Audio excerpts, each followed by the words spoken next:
Trop juste, les amis. Beaucoup trop juste. Cette équipe stéphanoise est trop juste pour rivaliser face à une équipe lensoise qui est très joueuse, une équipe lensoise qui a des ambitions dans ce championnat, je l'avais dit dans l'avant-match. Et en fait, à travers ce match, que Lens a remporté 2-0, on voit l'énorme écart qui nous sépare. Allez, je vais dire de la première moitié du tableau. Je ne vais même pas parler du premier tiers ou des 5 premiers, non. Je parle de la première moitié de tableau. En fait, techniquement, physiquement, dans la justesse, dans l'intensité, on voit bien que voilà, on ne peut pas prétendre jouer la première partie de tableau et que le bilan qu'on a fait après cette journée, qui était de dire qu'au fond, on va faire un mini-championnat avec 5-6 autres équipes maximum pour la course au maintien, Angers, Montpellier, Auxerre, etc. Bah oui, c'est ça qui va se passer parce qu'il y a un écart. Enfin, c'était flagrant dans ce match. On va refaire le débrief du match ensemble, évidemment. On va parler aussi des choix d'Olivier Dalloglio que je n'ai pas compris. Franchement, pourquoi Abdelhamid ? Pourquoi ? Je veux comprendre. Je ne comprends pas ça. Bon, ça y est, je m'énerve tout seul. C'est pas possible. Je réserve ça pour la fin. Mais avant, quand même, un mot pour l'ambiance. Franchement, c'était les retrouvailles entre supporters stéphanois, lensois, entre les deux clubs, deux villes minières, une super ambiance. On a vu des images qui ont circulé autour du stade de supporters stéphanois et lensois qui étaient ensemble. Ça réconforte et voilà et ça fait plaisir tout simplement et donc un stade Geoffroy Guichard magnifique, une très belle ambiance malgré la défaite, une très belle ambiance devant Larry Tannenbaum qui avait fait le déplacement. Alors Larry, je pense qu'il avait dit à son staff, surtout là sur ma veste, vous me collez des logos de la S Saint-Etienne partout, un énorme logo là, la casquette partout de la S Saint-Etienne pour montrer à quel point il aime le club. Donc c'est de la communication, mais c'est très bien, tant mieux. Voilà. Alors il n'a pas eu de chance, Larry, parce qu'il est venu, il assistait à une défaite de l'équipe masculine, une défaite de l'équipe féminine. Franchement, c'est pas un bon week-end sportif pour la S Saint-Etienne. Mais il est venu et je sais pas ce qu'il a pensé de l'ambiance. Voilà, j'ai pas, là au moment où j'enregistre ce débrief, je sais pas s'il a fait une prise de parole pour dire quelque chose de ce qu'il a vu. J'aimerais bien d'ailleurs qu'il nous dise ce qu'il en pense. Je sais pas comment il perçoit cette ambiance stéphanoise par rapport à ce qu'il peut voir en Amérique du Nord, que ce soit au Canada ou aux États-Unis en MLS. Est-ce qu'il se dit waouh, c'est incroyable? Je sais pas. Honnêtement, je sais pas. J'aimerais vraiment. S'il était en face de moi, j'aimerais avoir son ressenti. Alors, comment t'as vécu le match, Larry? Qu'est-ce que t'en penses? Je parle pas du foot, parce qu'au niveau footballistique, franchement, encore une fois, on va y venir dans quelques instants, mais c'était pas bon du tout. Mais pour le reste, l'ambiance, quoi, cette atmosphère, ce stade, la première fois qu'il vient Geoffroy Guichard, qu'est-ce que t'en penses, Larry? Ah, mais dis-nous quelque chose, Larry. Il faut communiquer un peu. Bon, allez, on commence avec le débrief du match, les amis. Je vous l'ai dit, il y avait 2 classes d'écart entre cette équipe de la Saint-Etienne et Lens qui a remporté logiquement son match 2-0. Une première mi-temps qui a été quasiment en sens unique. Les Lensois nous ont complètement étouffés. Ils ont ouvert le score fort logiquement, les Lensois, par Frankowski. Une frappe d'ailleurs, j'ai trouvé très étrange ce but de Frankowski. Je sais pas, la frappe était flottante. Je pense que Gauthier Larsonneur a dû être un petit peu gêné sur cette frappe. Ouverture du score à la 20e minute. Ce qui était frappant, c'est que en fait, on se demandait pas si Lens allait ouvrir le score, mais quand Lens allait ouvrir le score. Parce qu'en fait, ça sautait aux yeux qu'ils allaient ouvrir le score. De multiples occasions, de nombreux très beaux arrêts de Larsonneur qui a retardé l'échéance, mais en fait c'était inéluctable, on sentait qu'ils allaient marquer et ils ont marqué. Bon voilà, donc ils ont marqué une frappe de Frankowski de l'extérieur de la surface de réparation. Sur cette frappe, je sais pas, j'ai l'impression, c'est bizarre que Larsonneur ne l'arrête pas, mais je pense qu'il doit être un peu masqué au départ, il anticipe, la balle est flottante, c'est difficile et en même temps il a fait d'autres arrêts avant, donc voilà. Donc Lens ouvre le score et les Verts honnêtement qui n'ont rien montré, même si en fin de première mi-temps c'était un peu moins mauvais. Et puis en deuxième mi-temps, ce qui est quand même étrange, c'est qu'en deuxième mi-temps, ça allait un peu mieux. Je veux pas dire qu'on s'est montré incroyablement bon, mais on a eu quelques situations quand même. On a eu quelques situations où si on avait fait preuve d'un peu plus de lucidité, on aurait certainement pu peut-être trouver l'ouverture. Et ce qui était frappant, c'est que les Verts finalement, au fur et à mesure que cette mi-temps avançait, se trouvaient de plus en plus en confiance. Et les changements qui ont été faits par Odo, trop tard encore, mais je vais y venir, ont finalement permis à la Saint-Etienne d'augmenter le pressing en quelque sorte. On était dans des temps forts. Et donc juste avant le deuxième but lensois, le but du break, on a une frappe de Boakier qui est contrée difficilement par le gardien et il y a Stassin qui venait de faire son entrée à la place de Sissoko qui est un peu juste, qui aurait pu mettre le ballon au fond des filets. On a Mouton aussi qui s'est retrouvé dans une très bonne situation et qui n'a pas réussi à vraiment envelopper sa frappe, elle n'était pas cadrée. Bref, on sentait que les Verts pouvaient égaliser, ce qui aurait été incroyable parce que normalement il y aurait dû y avoir 4 ou 5-0, j'ai envie de dire, à la fin de la première mi-temps et le match aurait dû être plié depuis longtemps. Mais comme il n'y avait que 1-0, on espérait en fait, on espérait un miracle.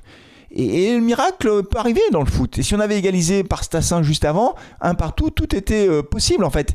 Et là, Mika Nadé nous décide de faire une grosse erreur. Il est au milieu du terrain, pas loin de la ligne médiane, et il est un peu gêné, il sait pas trop quoi faire de son ballon. Il se retourne, il voit Ekwa derrière lui, il fait la passe, mais il rate sa passe, ou en tout cas elle est trop profonde, en tout cas c'est très dangereux. Résultat, le temps que Ekwa se retourne, il y a Labo Laskari qui venait de faire son entrée, qui est frais, qui accélère et qui sème Ekwa. Il va plus vite que lui, balle au pied, alors qu'il pousse le ballon. Ekwa était pas très rapide sur ce coup-là. Larceau sort, je pense un peu à contre-temps. Enfin, il sort, il hésite un peu à sortir, mais du coup il sort. Mais là, Labo Laskari a le temps de le dribbler en quelque sorte et il pousse le ballon au fond du filet. Je pense, avec le recul, alors Mika Nadé fait une grosse erreur, une très très grosse erreur. Franchement, c'est lui qui porte la responsabilité de ce second but.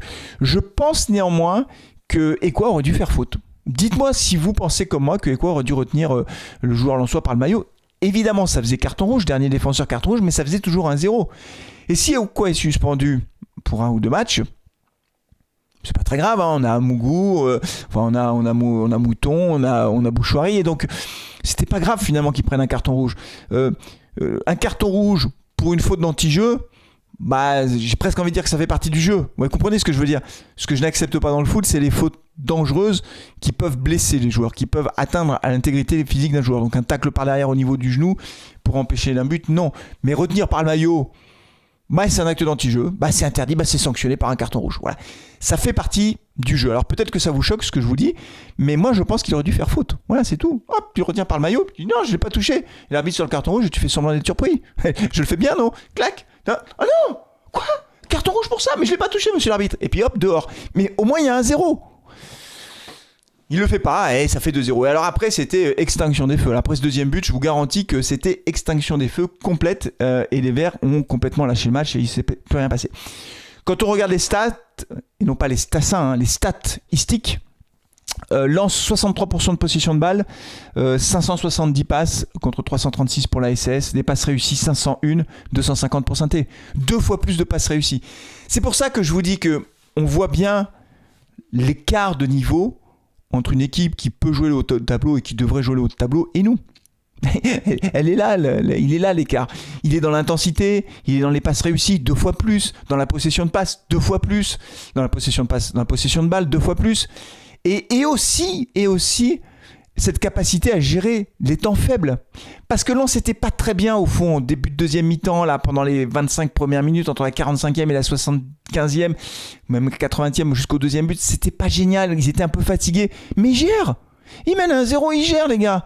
C'est aussi ça l'expérience Ligue 1, c'est cette capacité à gérer les temps faibles. Avoir les temps forts sur lesquels tu mets la pression, tu trouves l'ouverture et après tu gères tes temps faibles. Et nous, à l'inverse, nos temps forts, on n'a pas la lucidité nécessaire pour la mettre au fond. Et ça fait toute la différence en Ligue 1. En Ligue 1, ça fait toute la différence. En Ligue 1, t'as pas le droit. Et en Ligue 1, t'as pas le droit non plus de faire une passe à l'adversaire qui débouche sur un but. Voilà, donc le score est logique. On voit tout le travail qui reste à accomplir. Je ne suis pas sûr qu'avec l'effectif actuel, on puisse réellement hausser notre niveau de jeu à ce niveau-là. Je n'y crois pas en fait, on n'a pas les joueurs pour. Mais pour autant, au dos quoi, mince, punaise. Je suis un défenseur de dos, mais pourquoi Olivier Dalloglio? Mais pourquoi? 3 choses, pourquoi? Je suis désolé, je veux pas être trop long, je fais un débrief à chaud, donc je suis encore un peu quand même, voilà. Je veux pas être trop long dans ce débrief. Mais le premier pourquoi, c'est Abdelhamid. Pourquoi Abdelhamid? Pourquoi Younis Abdelhamid titulaire? Moi, je ne comprends pas. À la 60e minute, on voyait il était déjà cuit, 70e des crampes. Résultat, tu es obligé de le faire sortir avant la fin du match et tu fais rentrer Batu Bisinka. Mais c'est pas possible de faire sortir un défenseur central sauf sur blessure. Faire sortir un défenseur central parce qu'il est fatigué en Ligue 1, ça n'existe pas. C'est interdit ça. Ta charnière, elle doit rester du début à la fin. Sauf si t'as un mec qui est blessé ou sauf si t'as un mec tu vois vraiment qui passe à côté de son match, tu sais pas ce qui se passe, il est transparent, il y est pas, tu le sors. Mais en dehors de ça, tu changes pas ta défense centrale. Mais il était obligé de le faire puisque Abdelhamid était cuit. Mais on le sait qu'il est cuit. On le sait qu'il est cuit. Abdelhamid, c'est l'inverse. Tu le fais rentrer à 10 minutes de la fin du match, éventuellement pour jouer avec 3e défenseur central pour tenir un score, je sais pas. Mais tu le fais pas titulaire. Ça ne marche pas, Olivier. Voilà. Tu ne regardes pas ce débrief, mais ça ne marche pas. Je sais pas comment il faut te le dire, ce truc-là. Ça ne marche pas, Abdelhamid titulaire. Voilà, c'est tout. Ça m'énerve, en fait. Voilà. Premier point. Deuxième point. Mais face à Lens, et franchement Lens restait sur 5 matchs nuls consécutifs. Mais enfin, il n'y a pas besoin de sortir de Saint-Cyr ou de Sciences Po ou de Polytechnique pour savoir que Lens est une équipe joueuse, avec des joueurs qui vont très vite dans les transmissions, avec un bloc qui est super efficace, et une équipe qui joue en gros avec 3 défenseurs derrière, 3-4-3, donc tu as 4 milieux de terrain. Et toi, tu décides de jouer en 4-3-3, toujours pareil, avec Cafaro qui revient. Cafaro, il fait pas les replis défensifs, on le sait. Ben Lod en fait plus d'ailleurs des replis défensifs. Et donc tu décides de jouer avec 3 milieux de terrain. Mais on a été mangé au milieu de terrain. Pourquoi s'obstiner? Pourquoi ne pas jouer en 4-4-2? On l'a déjà dit. Face à une équipe comme Lens, tu joues en 4-4-2, tu changes ton dispositif, tu mets les 2 attaquants de pointe. Alors évidemment, derrière, tu te dis, mais si j'en sors un, il y a qui derrière sur le banc? C'est vrai qu'on est juste sur le banc, puisque Wadji n'est pas là. À la limite, tu fais rentrer un jeune. Pourquoi pas faire rentrer Othman en fin de match? Tu le mets dans le groupe, Othman, tu le fais rentrer à la pointe de l'attaque s'il y en a un qui est blessé ou fatigué. Stassin, on en a parlé pendant le live. Stassin, c'est un joueur qui a du potentiel. On sent que physiquement, il n'est pas aussi costaud que Sissoko pour faire point d'appui, pour faire point de fixation face à la défense adverse. Mais si tu mets Sissoko en fixation et Stassin qui tourne un peu autour, parce qu'on voit que Stassin, quand il est sur le terrain, un coup il va à droite, un coup il va à gauche, il est assez libre de ses mouvements. S'il y a un attaquant de pointe qui fixe un peu la défense centrale, Stassin sera meilleur, je pense, parce que Stassin tout seul en neuf, c'est pas lui rendre service. Parce que je ne suis pas sûr que ce soit la meilleure façon de l'utiliser, Stassin. Pourquoi ne pas essayer le 4-4-2 face à une équipe lensoise qui est joueuse? Je ne comprends pas. On va dire, pas entraîneur, t'es pas technicien, etc. Ben, je sais pas, mais ça ne marche pas. La première mi-temps face à Lens, elle ressemble étrangement au match face à Nice. La différence, c'est qu'on n'en a pas pris 8. Mais on aurait pu en prendre 3 ou 4 ou 5 quand même. On n'est pas passé loin de ça. Il s'en est fallu de peu. Donc je ne comprends pas. Et troisième pourquoi? Mais pourquoi Bouchoirie? Benjamin Bouchoirie, il a fait une entrée face à Auxerre. On voit bien qu'il apporte. Là aussi, il a fait une passe à l'adversaire quand il est rentré. Il a joué 23 minutes. Il est rentré à la 67e. Pourquoi d'ailleurs les faire rentrer si tard, les joueurs? Ça, c'est une vraie question aussi. Ce sera le 4e pourquoi. Tiens, Olivier, tu auras un 4e pourquoi. Tu vois, Odo, tu auras un 4e pourquoi. Mais pourquoi Bouchoirie n'est pas titulaire? Pourquoi il n'a pas de temps de jeu? Franchement, Amougou, il s'est battu, Amougou. Il a été au charbon, il a été tenace. Mouefek, je le trouve moins bien en ce moment. Il n'a pas été extraordinaire. Mais pourquoi ne pas tenter Bouchoirie titulaire? Dès qu'il rentre, on voit qu'il est capable d'aller de l'avant, on voit qu'il est capable de jouer dans les petits espaces, les combinaisons, etc. Pourquoi? Je ne comprends pas ça. Et le 4e, pourquoi attendre la 70e minute pour faire les changements? Il les a fait à quelle minute les premiers changements? 69e. Enfin 70e, pas 69, 70. Pourquoi attendre si tard? On le voyait que ça allait. On voyait bien que les Lensois avaient fait les premiers changements, que c'était un temps fort stéphanois, que c'était à ce moment-là qu'il fallait faire les changements, autour de la 60e, 55e, 60e minute. T'attends 10 minutes trop tard, comme face à Auxerre d'ailleurs. Face à Auxerre, c'est ce qui a failli nous coûter d'ailleurs la victoire. C'est que les changements ont été faits trop tard. Donc moi, Odo, j'aime bien Odo, je défendrai Odo, mais là, franchement, je ne comprends pas. Je ne comprends pas la compo, je ne comprends pas Bouchoirie, je ne comprends pas le 10. Ça fait beaucoup de je ne comprends pas quand même.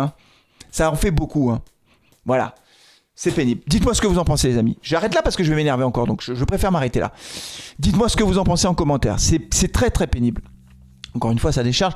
On a quand même beaucoup de joueurs qui sont issus de la Ligue 2. Mais ça va être long, ça va être difficile. On va pas se raconter d'histoire, on le sait. On va lutter parmi les 6 dernières places du championnat. C'est ça le truc. Sauf si Larry, qui était là, Geoffroy Guichard, se dit waouh, avec Yvan, il va falloir faire un mercato d'hiver. Et là, il va falloir avoir des vrais joueurs de Ligue 1, pas des moins de 25 ans qui n'ont jamais joué en Ligue 1. Pas des moins de 25 ans qui n'ont jamais joué en Ligue 1. On peut en avoir 1, 2, 3, mais avoir l'ossature de l'équipe là-dessus, non. Si tu veux rester en Ligue 1, c'est pas que ça. Donc mercato d'hiver, il va falloir commencer à bosser maintenant. C'est maintenant que ça se prépare. Au boulot, les gars. La data, tout ça, ok, mais c'est maintenant. Voilà, merci beaucoup les amis. N'oubliez pas de liker la vidéo et de vous abonner à la chaîne si ce n'est pas déjà fait. Un grand bravo aux supporters lensois qui ont fait le déplacement et un grand bravo au public stéphanois aussi qui est toujours aussi magnifique. Merci les amis, on se retrouvera très vite pour la suite des opérations. Je vais caler un carton rouge de mag certainement dimanche soir. Allez, on se retrouve très vite. Prenez soin de vous, de vos proches et allez les verts. Ciao.